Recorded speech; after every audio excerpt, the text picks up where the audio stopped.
हिंदू धर्म या सनातन ये मलेरिया डेंगू जैसा है, तो इस देश के अंदर बहुत बड़ी चर्चा शुरू हुई।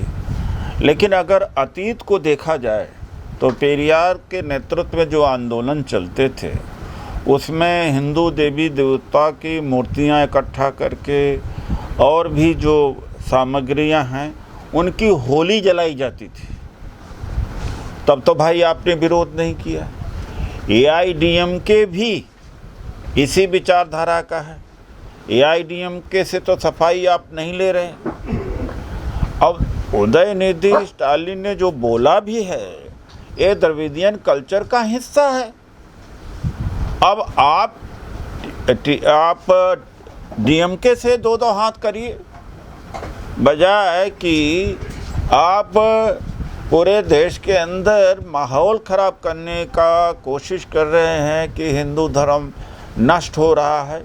भाई या सनातन, एक तरफ ये कहते हैं कि सनातन आदि और अनंत है, शाश्वत है, तो भाई शब्दों से क्या सनातन मिट जाए, सनातन ख़त्म हो जाएगा? एक माहौल मिल गया। ऐसे माहौल, इस पर मोदी जी ने कहा था कि मंत्री हमारे जवाब दें, सख्ती से जवाब दें। तो मैंने स्वीकार किया चुनौती कि हम सख्ती से संवाद करने को तैयार हैं। फौरन प्रधानमंत्री जी को पत्र लिखा। हमने कहा कि सनातन पर बहस करने के लिए हम तैयार हैं। ये 52% जो पिछड़ों को आरक्षण मिला था, जिसका विरोध आरएसएस बीजेपी में किया था, ये क्या सनातनी नहीं है? और जब अखिलेश यादव की कोठी का गंगा जल से पवित्र किया जाता है तो सनातनी नहीं है? और रामनाथ कोविंद जी और द्रौपदी मुर्मू जी का जब पुरी के मंदिर में अपमान होता है तो क्या सनातनी नहीं है? जो आरक्षण का विरोध क्या ईसाई मुसलमान करते हैं? ये दुर्भाग्य की बात है कि मंडल के विरोध में कमंडल निकला। बाद में कमंडल में मंडल काफ़ी हद तक अंदर आ गया। अब मंडल को कमंडल से निकालना है। आप लोग मंडल से को कमंडल से निकालने की कोशिश कर रहे हैं और निकल भी रहा है। तो ये आज की स्थिति है कि सनातन पर बहस करिए। बाबा साहब डॉक्टर अम्बेडकर ने जाति उच्छेद में कहा था उन्होंने कि वेदों शास्त्रों को बिना डायनामाइट उड़ाए आप जाति को समाप्त नहीं कर सकते। इस पर बहस करिए मोदी जी, इस पर आरएसएस बीजेपी करे, क्योंकि बाबा साहब का तो मानते हैं वो लोग। बाबा साहब ने ये भी कहा था कि हिंदू बीमार है और ये जो बीमार दूसरे को बीमार कर सकता है, कभी सुखहाल या खुशहाल समाज का निर्माण नहीं करने देता है। तो ये भी संदर्भ लिया जाए।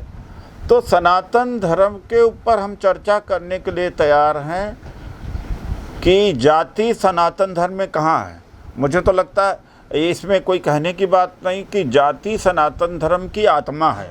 आत्मा निकाल दीजिए, ख़त्म। तो जाति जब तक है तब तक भेदभाव, छुआछूत, शोषण तो होता रहेगा। तो यह चुनौती दी है और खुशी की बात है कि जो तमाम सारे जनरल कैटेगरी के यूट्यूब के ज़्यादातर जो बड़े बड़े यूट्यूब हैं, सब ने इसमें भाग लिया है और सब ने इंटरव्यू लिया है, भाग लिया है। शंभू जी ने भी इसको कवर किया है नेशनल दस्तक में। मैं तो गजेंद्र जी आप लोगों को भी खोज रहा था कि जो और चैनल हैं, जनरल चैनल हैं, ज़्यादातर यूट्यूब वाले हैं, कवर कर चुके। तो ये हम प्रधानमंत्री जी को, आरएसएस बीजेपी को एक उनकी चुनौती स्वीकार करते हैं कि हम सनातन पर बहस करने के लिए तैयार हैं। आइए हम सनातन पर बहस करते हैं। धन्यवाद। पर सर बहुत तो कहते हैं सनातन को मिटाने वाले ही मिट गए दुनिया से। देखिए, ऐसे कहने की बात है गाजेंद्र जी। एक मौर्य के बाद और अशोका के बाद जिस तरह दो धर्मों के बीच लड़ाई रही, बौद्ध धर्म और हिंदू धर्म में, पुष्यमित्र शुंग ने षड्यंत्र से मारा। उसके बाद में एक बौद्ध भिक्षु का सिर लाओ 100 दिनार ले जाओ, काफ़ी दिनों तक चला। मान लेता हूँ कभी तो ये सनातन धर्म वहाँ कंबोडिया तक था। अगर हिंदू धर्म का सबसे बड़ा मंदिर तो कंबोडिया में है, आज के दिन में भी सबसे बड़ा मंदिर है अंकोर वाट।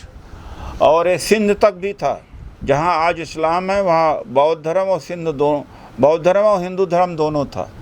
तो भाई यहीं से निकल करके तो आज 14-15% मुसलमान हो गए हैं, यहीं से निकल के 3% 4% ईसाई हो गए हैं, यहीं से निकल के 2% 3% सिख हो गए हैं, यहीं से निकल के करीब 1% 1.5% बौद्ध हो गए हैं। तो जब ख़त्म होने वाला नहीं तो डर किस बात का है, शब्दों से ही डर जाते हैं। तो मैं जो बाद में आए हैं मैं उनके लिए फिर से कह देना चाहता हूँ, हैंडबिल के यहाँ एक ये है हमारा 5 नवंबर को रामलीला मैदान की रैली, और संविधान बचाने के लिए, आरक्षण बचाने के लिए ईवीएम के ऊपर प्रतिबंध लगना चाहिए, उच्च न्यायपालिका में हमारी भागीदारी होनी चाहिए, और सबसे ज़्यादा प्रमुखता संविधान बचाने को। संविधान ख़त्म हो जाएगा, जिस रफ्तार से ये लोग चलते जा रहे हैं संविधान ख़त्म हो जाएगा। यही 2 महीना है पूरे देश के, मैं दलितों, पिछड़ों या जो भी मानवतावादी हैं, सेकुलर हैं, किसी भी बिरादरी के हैं, लिबरल हैं, उनसे अपील करता हूं कि 5 नवंबर को दिल्ली के रामलीला में मैदान में पहुँचे। आगे कोई मतलब, ख़ास तौर से मुस्लिम समाज, ईसाई समाज से भी मैं अपील करता हूँ, सबसे उनको भी इस संविधान को जिंदा रहना मुसलमानों के लिए भी बहुत ज़रूरी है। संयोग नहीं है, ये प्रयोग है कि बाबा साहब को अपमान करना, इंडिया को हटा करके खड़गे जी को न बुलाना, ये दलितों को अभी भी अछूत और दलित ही समझते हैं। लेकिन सर चुनाव में तो जाते हैं खाना खाने के लिए दलितों के यहाँ पे ही। दलितों के यहाँ चुनाव वोट लेने के लिए जाते हैं। जब तक बेटी का संबंध नहीं होता तो कोई मतलब नहीं होता। स्वार्थ के लिए तो किसी स्तर पर गिर सकते हैं।